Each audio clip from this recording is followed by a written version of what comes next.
So we're here in the home studio of Spencer Stewart, a songwriter, producer, multi-instrumentalist, and the man behind the curtain of 3 acclaimed albums now by the incomparable Levey. Spencer, thank you so much for joining us. Thank you for being here, man. Happy to talk to you.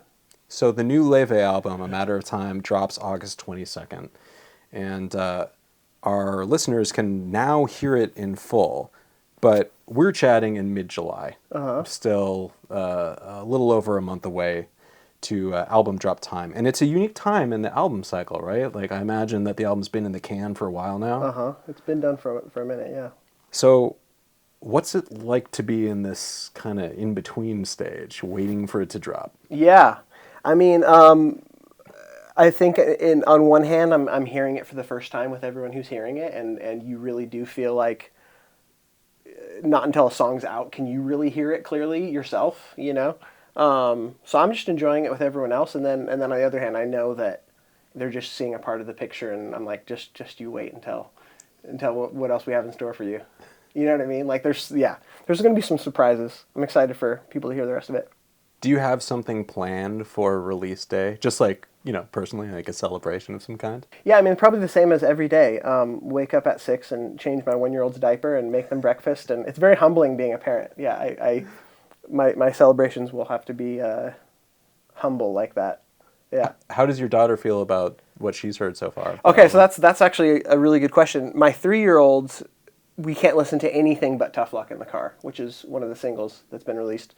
So I'm cool with that. She's just like, she has her own way of, she doesn't get all the lyrics right, but she has her own way of letting me know that she wants to hear Tough Luck again.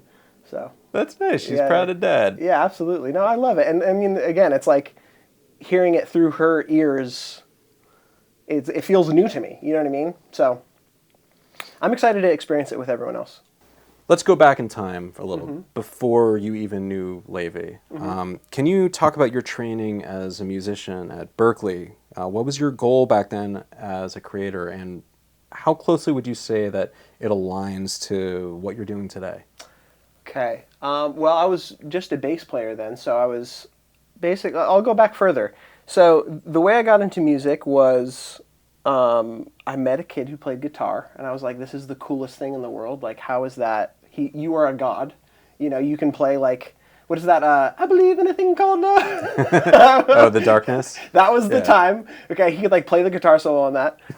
Still in my mind, that person is like the best guitar player alive. You know what I mean? In my memory, he is a guitar god. And so I got a bass to be in his band, in his garage band. And then did that for a few years. And then in high school, I walked by the band room and I was like, oh wow, they play music for like an hour every day. Well, I want to do that. So I walked in, and long story short, that introduced me to jazz. That got me on Upright.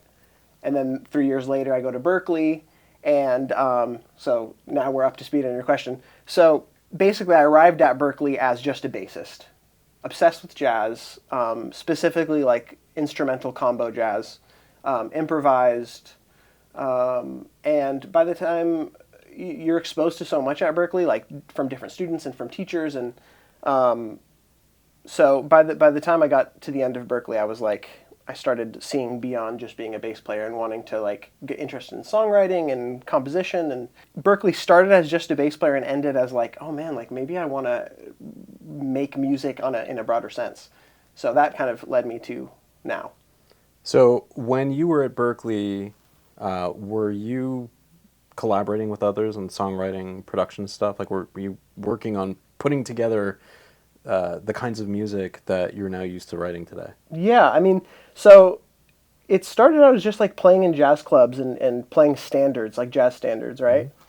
But then I started MDing these songwriter showcases.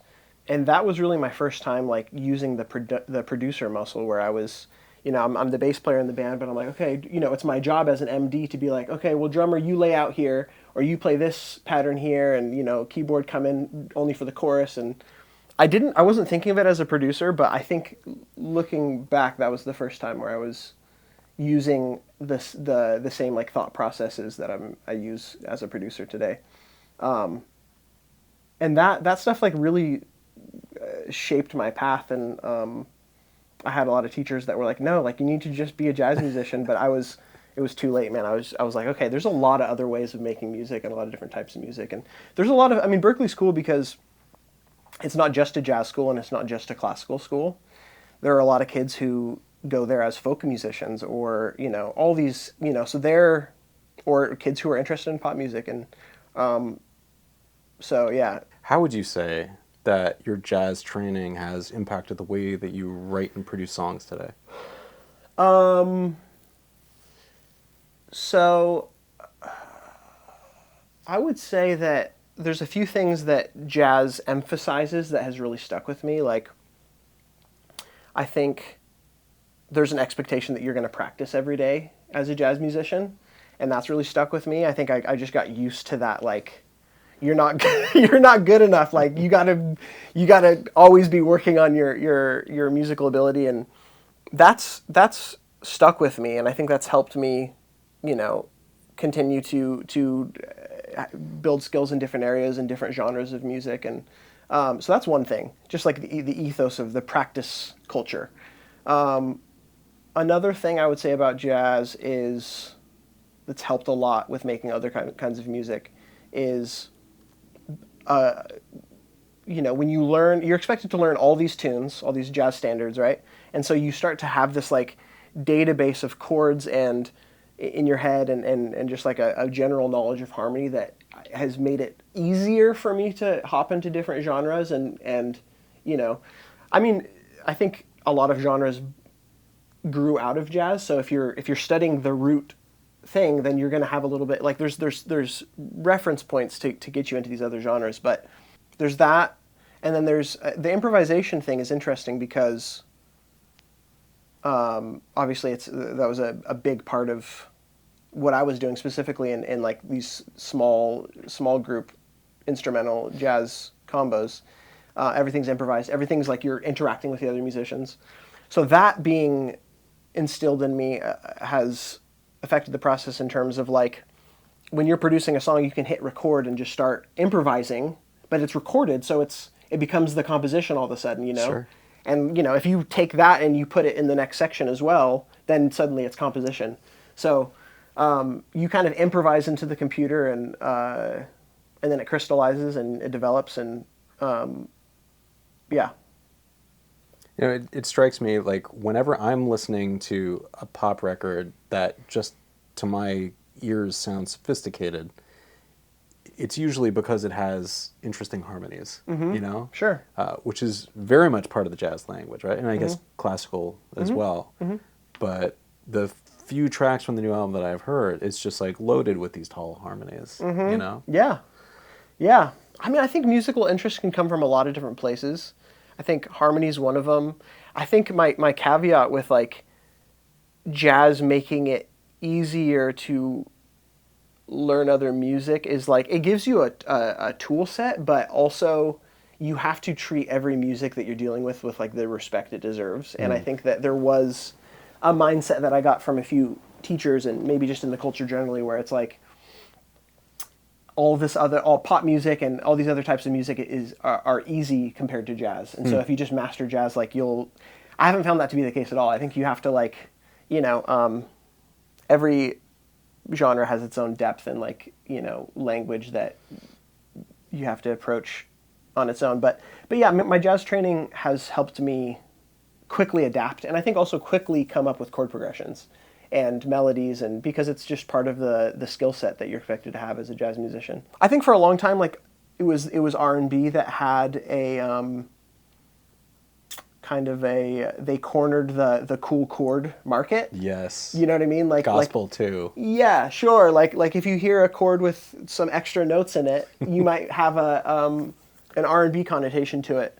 But it's interesting making this music with Levey and putting those a lot of times just the same exact chords, but in a jazz idiom. It's like it's what's so fascinating about all these different genres is like they're all the same. It's like how different types of poetry are all the same words, but maybe they're just arranged differently. You know, that's a fascinating study though. Like figuring out what it is about a particular way of playing a chord that makes it go from sounding like it's in an R&B record to a jazz record to any other thing, you know?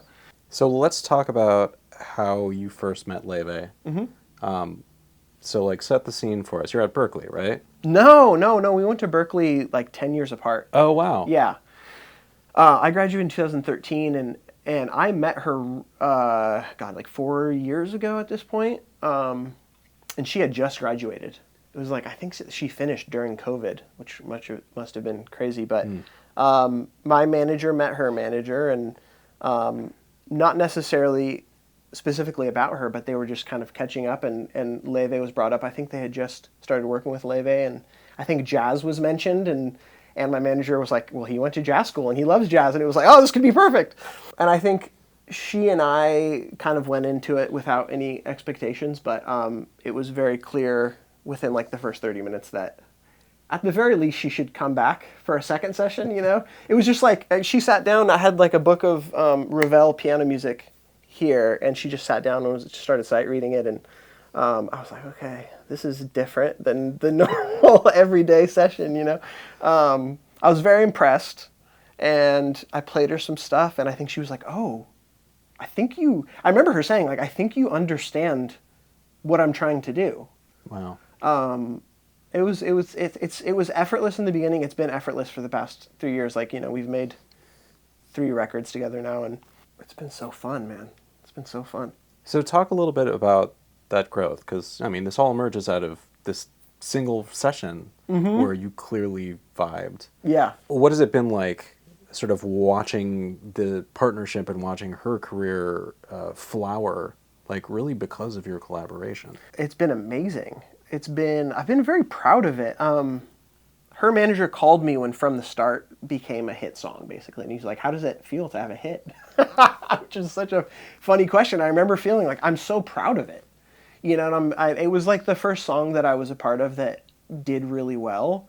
And I just remember, I still feel this way, like, I'm so glad that the first big song that I was a part of is this. And because I felt so much pride in it just from a musical standpoint. Like, I loved the record. I still love it. It wasn't like a placement. It wasn't a play. It wasn't like you know, and those sometimes can be very exciting as well, but they can also sometimes feel a little bit like they're not yours in the same way. Whereas with Levey and I, it was like, we just kind of were doing whatever we wanted to do. And, you know, definitely on the first album, that was the case, but she had already made some of it. And I just helped her finish it. The second album, it was like we were together right from the genesis of it. So, and that was the album that I think really catapulted her into the limelight. And this is Bewitched we're talking about. This is Bewitched, yeah. And seeing that has been amazing, and I feel so proud of it. It's like, it's just a good thing, you know? So many things that happen, there's like a downside to it or something, but sharing my music with people and having them respond to it this way is like, it's only a good thing. Because I feel like I can stand behind it. I'm proud of it. And so there's no like, I have no imposter syndrome or like shame about it. I'm like, yeah, like, you guys like this as much as I do? Fantastic. What a great thing that we can all share this, you know? That's a great place to be. Yeah, I mean, and it's taught me a lot about wanting to aim for that in all of my collaborations. You know, I think working with Levey's taught me about like what I want collaboration to feel like in general, where I don't think anyone thought Levey was going to blow up to the extent that she did. Certainly they didn't. I mean, we all heard it. You know, Levey and I both heard it from, you know, just the industry when she was starting out. And then I think everyone kind of changed their tune once they saw it work. And sometimes that's what it takes. Like, it just has to work for you to see how it can work. But my point is that when I was working with her early on, it didn't matter to me how it was received. It was like, I was just so focused on how fun it was to make the music. And I think that is what I took from that, and what I want to... I really look for that in everything I work on. Like, am I thinking about, is this going to be cool? Is this going to be, like, are people going to like it? Or am I just thinking about, like, oh my God, are you hearing what I'm hearing right now? Are we rolling, you know? And just getting the idea out as soon as you can. Like, there were so many moments like that making these albums. And you know, with a lot of people that I work with, like, that's the magic of making music, is that everything, all practical considerations of the world melt away, and you're just like, we're hearing this thing together in our imagination, and now we have to get it out, and then you hear it out of the speakers, and you're like, Yes, exactly. And I think whether or not people respond to that, it's like, it doesn't matter because you already got the thing you wanted from it, which is the making of it. So I think that if I had had my first hit song on something that maybe didn't feel as authentic to me, I may have taken a different lesson from it. Like maybe my lesson would have been like, oh, you have to not be yourself in order to be successful. But now the lesson is like, just be yourself fully. Because this was, I mean, I think Levey is so normal to me now, but like at the time it was such a novelty. And I'm like, oh my God, like making a bossa nova song. I had to kind of teach myself what producing a bossa nova song even meant to me, you know? So anyways, I can go on about that forever, but great question. Well, it did strike me that like even though there are so many layers to the production for these songs, they don't feel labored. You know, Oh, wow. It feels like Great. you're actually enjoying yourselves. That every instrumentalist in the orchestra is just having a good time playing orchestra. stuff they're into. Yeah, well, I mean, we are the orchestra. Levey and I are the orchestra. Yeah, it's all. I mean, there's a couple songs that have orchestra on it, but in general, like everything we make is just she and I overdubbing ourselves. So the strings are all just her overdubbed a million times. I didn't realize that. Yeah. Oh God, this moment of realization is so satisfying. Yeah, I mean I think that's kind of, you know, even just like the specific place where I put the microphone has become, and this room has become, I think, like the Levey string sound, because that's just we've never changed the way that we record strings from the beginning. Maybe a little bit here and there, but generally, like our technique has remained, and it's helped keep it consistent. But yeah, no, that's. I mean, if you listen closely to the strings on her records, most of them don't have violins, so most of them don't have high strings. Well, it's because she plays cello, and so it's like a cello orchestra. So I think that also kind of contributes to it. There's always like a darkness. She did a record that is with a live orchestra. Yeah, she right? also did that. So- Fair enough. But I didn't. That produce one's an actual orchestra, right? Yeah, that was an actual. You weren't just orchestra. kidding on the cover. Yeah. But I didn't produce that. So as far as the ones that I produced that are, you know, that's the Spencer and Levey orchestra. After working on 2 albums together, what were the conversations like surrounding the new one, A Matter of Time? Like in the very beginning, in the planning stages. Yeah. We had a lunch scheduled to talk specifically about this. And we went to Erewhon over here at Sportsman's Lodge. And she bought me a nice salmon plate on the business card, and was like, so I think I want this album to be about time. I want it to be, she's like, I see clocks, and I was like, oh my God, like I can hear it. There's so many ways to communicate a clock in music, you know, which I should demonstrate for you. But interestingly, like when we made Bewitched, the last album, before there were any songs, she's like, I want the album to be called Bewitched, and this is the mood board. And it allowed me as a producer and like my prep for making the album to go and think about, okay, well, what are the connotations with Bewitched? And I can kind of start building a palette for the album. Same thing happened for this album, where it was you know, an exploration of time, which means everything. There's so many different ways you can take that. So it's a great prompt, and I just started kind of dreaming about how to depict time, and I mean it's infinite, and this is a whole other interview, like just the treatment of time in music, you know. But we get into it in some really interesting ways on the album. So she knew she wanted it to be about time before she wrote any of the songs, and that never changed, and the album's called A Matter of Time, and yeah. In terms of the musical palette, did you know that you wanted to go somewhere different for this record?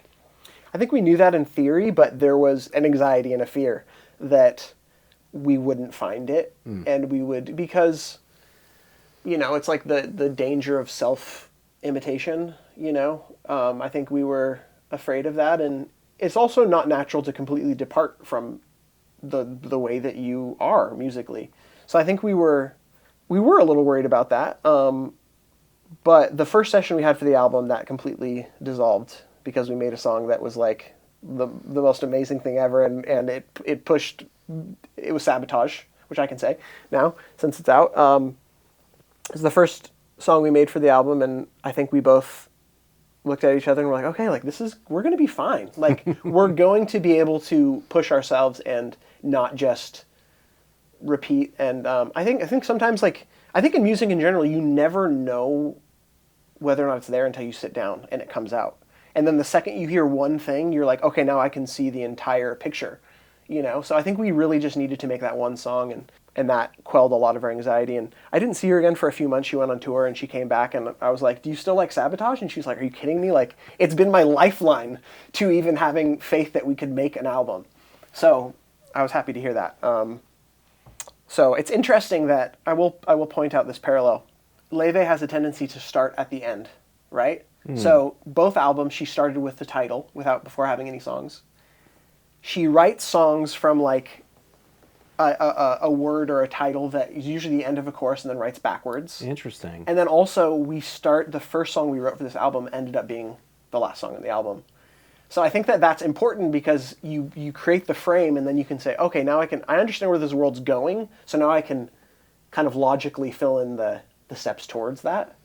It wasn't intentional, but like I think it wasn't long after we made the song where I was like, this would make a really good closer. The way that Sabotage closes, like that's the last thought we leave you with. It's the day in the life moment. Right? Yeah, we've gotten that comparison a few times. That song is a study on the paradox of the human psyche. You have moments of calm and logic and, you know, you're able to string thoughts together and communicate. And then you have moments of schizophrenia and madness and anxiety and, you know, like your whole world's crumbling. And that was a fun record to make, just to even play with that theme. And again, we didn't know we were doing it, but once we did it, it was like, oh, we did the exact right thing without knowing, you know? So does that more or less follow the model of collaboration that you and Levey have? Mm-hmm. Actually, yeah. We co-wrote that song more than any song on the album, actually. I think maybe because she was so jet set and like she didn't have time to finish it maybe. So we co-wrote most of that song. But in general, yeah, all of her songs are fully finished by the time it comes to me, and then there's room for, what if we did this chord instead here? Or, you know, what if, but generally speaking, like her songs are diary entries, and it's not really like the sort of thing that you do in front of someone, you know what I mean? Sure. It's like, I think that from what I've heard from her, like she'll like wake up in the middle of the night and be like, that's what the chorus needs to be, you know? So it's a very private thing, but then it comes to me and we build the actual world. I think of it as like she wrote a scene and then I'm like, well, how do we want what's the set design? What's the lighting, you know? What kind of camera moves are we doing? Have you worked from scratch with her, like in the studio before? Yeah, we did like, there was a Christmas song we did for Red One, a Christmas movie that came out last year that we wrote from scratch, and we were in like half an hour. It was so, I mean, writing with her is super fun.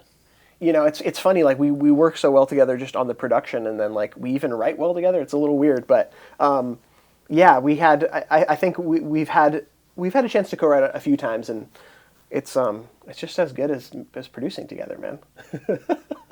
So you can tell I enjoy working on this project. Yeah, man, it's infectious. Good. So like clearly you're a very deep music listener. Like your interests like run the gamut. Uh-huh. And I think when you listen to the arrangements for A Matter of Time, you know, you could tell like it calls back to so many different styles, both vintage and contemporary. You got your bossa nova, your jazz, the big orchestral pop records from the 40s and 50s. What does it take to work in all of those different idioms without it coming across as pastiche? It's great. I mean, the implication of that question is that it doesn't sound like pastiche, which thank you very much. I think that there's a lot of ways to answer that. I think, first of all, like you really have to love the music. Mm-hmm. I could make a bossa nova record like note for note, imitating a bossa nova record that I love, but that isn't enough to make it a compelling thing because that's already happened. And I think that because I love the music, there's an opportunity for me to imbue my own experience onto it. You know what I mean? It's not, I think that's the important thing. I think that like, you know, let's just take bossa nova as an example. There are a lot of different genres you mentioned, but I have memories, like formational memories when I was younger, maybe a teenager, of listening to these records and being, you know, enchanted by them. And I think having that touchstone of memory and how it made you feel that's what I'm after, really. And I think the tools of how to I want to give that to someone else. I want to give that feeling to someone else.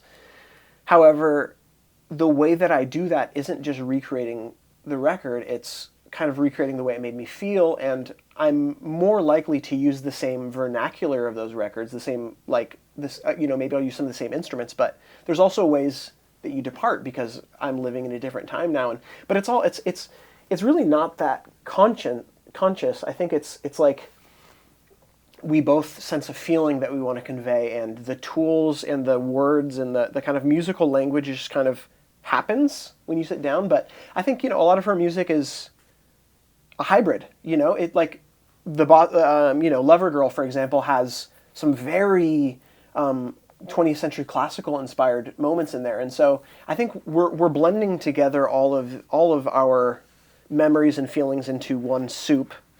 And it happens to have a bossa nova beat to it, but on top of that, there's a lot of other things happening, And I think you just throw in whatever it takes to create the feeling you're after. Imitating a type of music is not that deep. I think making it your own that's like the soul of music, That's like so when I hear what we make, I feel like there's a person there and there's a soul there, and it's not just a like look how much I can like sound like XYZ other thing. Yeah. I do study all this music, and I inject all this knowledge into my head, right? But ultimately, when it comes time to making music, I want to be confused. I want to it's like mystified, And that can be something so simple, or it can be something like I don't think it has to be advanced or sophisticated. But I want to feel like there's something that I don't quite understand in the music, that I don't know how to talk about, that I can't categorize, Well, there's excitement in the mystery, Exactly. You don't know how some effect was achieved, or Exactly. like why it is that it touches you so much. Totally. And the last part of that equation is the ways in which you're not able to recreate what you want to imitate is what makes it interesting, So, like I play drums on most of the record, and I'm pretty limited as a drummer, but that is partly that becomes the sound, you know what I mean? Like, everyone loves Paul McCartney's drumming, on like his solo records, and everyone talks about, oh, he's such a great drummer. He's like, no, he wasn't a good drummer.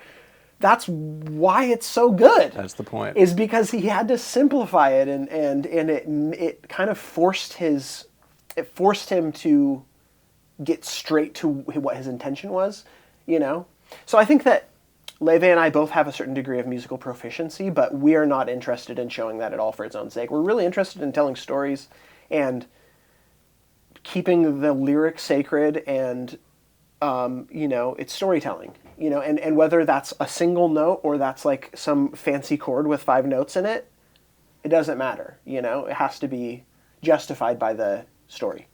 So you mentioned something about keeping the lyrics sacred. Mm-hmm. It's a really interesting idea.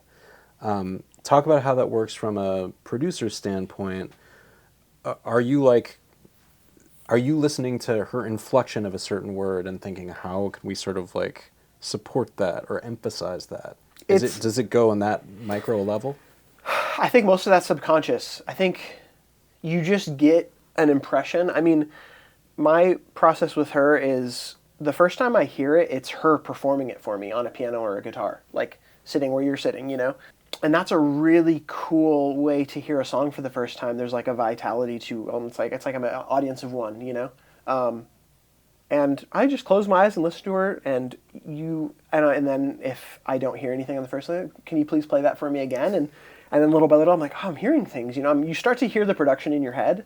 As far as like, I don't try and analyze what she's saying, I want to just get an impression of a feeling. Mm-hmm. And again, it's like the subconscious comes to play, and you end up making all the right decisions, And I think the way we talk about music too is slightly disingenuous, where it's like there's a certain level of like branding, you know what I mean, where we can talk about the reasons why we made certain musical choices. Oh, it's because she's saying this, but really at the time, like, you discovered that later. You did it, and then you were like, oh, that was actually perfect, or I'm gonna at least make it sound like it's perfect, like it was intentionally done. But like the feeling is the determining factor. When something feels good, it's right on some level, and then you consciously, then later you're like, oh, that's why we did that, Are there specific moments on the album that you could point to where Oh yeah. there's a certain lyric and you're thinking to yourself, I know this has to be a huge moment, or I know this has to be like a much quieter moment? Yeah, there are a lot. I mean, one would be Lover Girl Bridge, where, I mean, I don't know if we should listen to it right now, but there's a part where, you know, she's talking about kind of hallucinating, like maybe her, the person that the song's about is like side stage and, you know, came to her concert and then she realized she's hallucinating and she's making it's all delusion. I don't think I heard the chord progression there. It's this crazy thing. It's like, I don't know what key it's in, but it's like,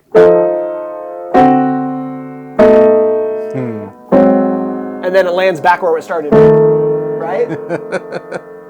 And those weren't the chords she had when she first performed it for me, but I just knew, I think that's what she was hearing. And I could hear what she was hearing, but she wasn't necessarily playing. And when I played those chords, it was definitely a moment of like, I felt a little sheepish, like, are we allowed to do this? Because that's kind of weird.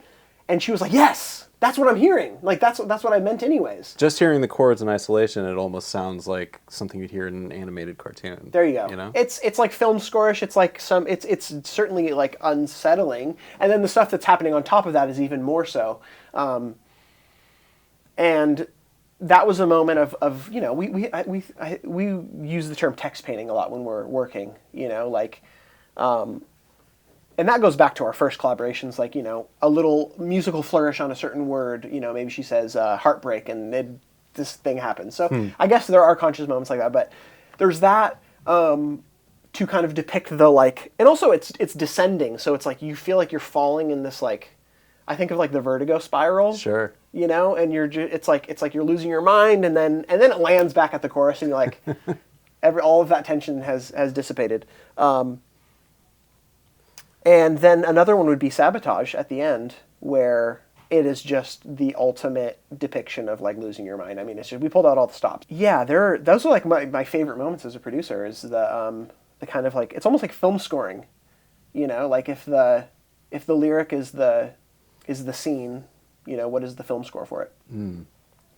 So it's not often that we get to hear full album collaborations between an artist and a producer anymore. That was fairly common for a long time. It's like, especially in the, you know, the rock band era, that's sort of the classic model. Sure. What are some of your all-time favorite artist-producer team-ups? Yeah, I mean, you're right. There's like a long history. Like every era of music has its, you know, I think about like the arranger-singer relationships, like Nelson Riddle and Ella Fitzgerald. Or there's a particular album that Quincy Jones did the arrangement on for a Sarah Vaughan record that is like my all-time. And then of course Quincy went on to like work with Michael, and so there's those things. But and then, like you said, going to the rock era, there's like the Rick Rubin model of like just dude behind the board, kind of overseeing it all. But I will say that I moved to LA like 8 years ago or 7 years ago or something, and it was right when Phineas and Billie Eilish their music was just exploding and becoming the biggest thing in the world. And I think that was the first kind of like maybe renewal of that model of making records that I was aware of.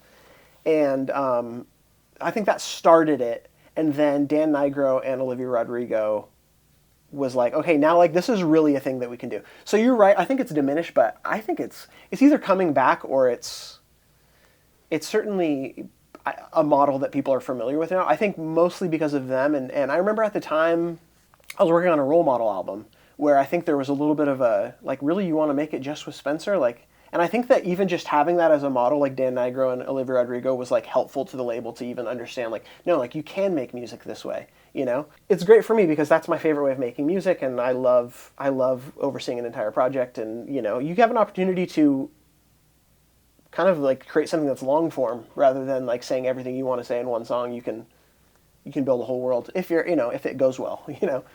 So I've read that you like to make playlists that center around. Yeah. Well, and it's your unique nature of the playlists, right? I understand you make them based around a specific year or like the country where they were recorded. Yeah. So is that just a fun and both? Oh, like and both. France 1951 or whatever, you know. That's yeah. Yeah, and when I playlist based on country means both like maybe the pop music of a certain place, but also like the indigenous music or whatever you want to call it, like the traditional music. So there will be separate playlists for that. Like maybe there's, if I'm talking about India, maybe there's a different playlist for like Bollywood and pop music, Right. and then Indian classical music, for example. And I might make them and never listen to them. And they're just sitting there, but I like knowing that they're there, like books on a shelf, if I ever need to go reference them. But is that just a fun exercise for you, or do you find that like that way of organizing music in your brain helps with your songwriting production? It definitely helps. It's both. I mean, I've made a lot of playlists that it was just so fun to make them, and then I never listened to them again. And then I've also made playlists like, especially my yearly American pop music playlist. I had like it was probably like a 2-year listening project where every morning this is a couple years ago now, but every morning I would go on my walk and I would listen to, from the beginning of recorded music, which it's unclear when that was, but it was around 1910. I mean, I think there was even a recording in the late 1800s, like a recording, but the actual like music industry of like records being sold started around mid 1910s ish, right? Finding every record I could from that time to the present by year and just going on my walk and slowly getting through. And I think I stopped the project when I got to the 70s because it's just like, I abandon every project I ever start, you know what I mean? But I'll go back to it at some point. And then my project was, okay, I'm going to do 100 songs in every genre from the year I was born, which was 1991. And I think I made it to like 1997, and that took like probably 6 months. And then I'm like, okay, now I'm on to the next thing. So now I'm doing another thing. But I think all of these exercises, it does shape your taste over a period of time. And Sure. I think that I'm the type of creator who tends toward, I guess, like breadth rather than depth. Hopefully you get depth along the way, but I don't buy the like, what is it, jack of all trades, master of none line. I really people would tell me that, and I had a teacher who was like, do you want to be a jack of all trades, master of none? Like, you need to focus on being a bass player. And I thought about that for like 2 days, and I was like, nah, like that is not it, and that is not what I want out of life. Like, there's so much amazing, interesting things that I want to like enrich myself with. And I think if you just forget about whether or not how quickly you're progressing in them and just immerse yourself in what you love, like you're going to wake up 5 years down the line and be like, oh, I've learned a lot and I've like improved a lot in these things. So yes, I think it's fully shaped me because it's prevented me from discriminating what I'm interested in. You know what I mean? And that's good because it gives you a unique perspective. So, yeah, and also like when my favorite thing is when I'm working with an artist and I sit down at the piano and I'm like, I didn't even know I had this music in me. It's something about having you here that brought it out of me, and I think that in order for that to happen, I have to have all these references floating in my head, and it's there. I have to be with the right person to access it, Well, it's got to help you like start off on the right foot with a wide array of potential collaborators too, right? Sure. Yeah, and again, it's like when you listen to a lot of music, you discover what you love and what you don't love as well. You kind of like, you're finding yourself in the music, I think, and just as importantly, finding what you don't like. Maybe you're going to discover you don't like something that everyone else likes, and that's cool too because that makes you more who you are. But I think the way that it affects my process is just adding to the list of things that I really love, which, as we talked about before, is what gives you the ability to make music at all, is having that I love. And it's hard to define what love means in this context, but it's some feeling of like, I don't know, it's calling to you, it's speaking to you, it's something alchemical, it's something weird is happening when music speaks to you. So, last question. Yes. of the now. Okay, great. Can you talk a little bit about being an ASCAP member and just how being an ASCAP member has impacted your career as a songwriter and a producer? I think the more people you have supporting you in the truest sense of the word, people who you feel like really have your back and your best interest, the more you're going to be free to just create. And that is true of ASCAP. I think you're paid when they say you're going to be paid, and it's just very simple, and it's very human, and it's very reasonable, and then the world is a very big place with a lot of different markets in it, and it's impossible for me or my manager to go but find that money that allows me to live and make my work. And so having ASCAP in place to do that does create a kind of like baseline level of like calm, knowing that you're being taken care of. So God bless you guys. We need you. I think, like, I had a friend who told me I'd be dead in a ditch without my wife, because she's kind of like the person who knows when things are supposed to happen, and like, understands details, and I don't understand any of that. So it's kind of the same relationship that we have. Oh. You know what I mean? Like, it's That's like, sweet. I mean, I think creatives don't naturally excel at things like asking for money, let alone collecting the money. So we need each other, right? Yeah. Right on. Let's bump wedding rings. Here's to a fruitful relationship. I can't wait.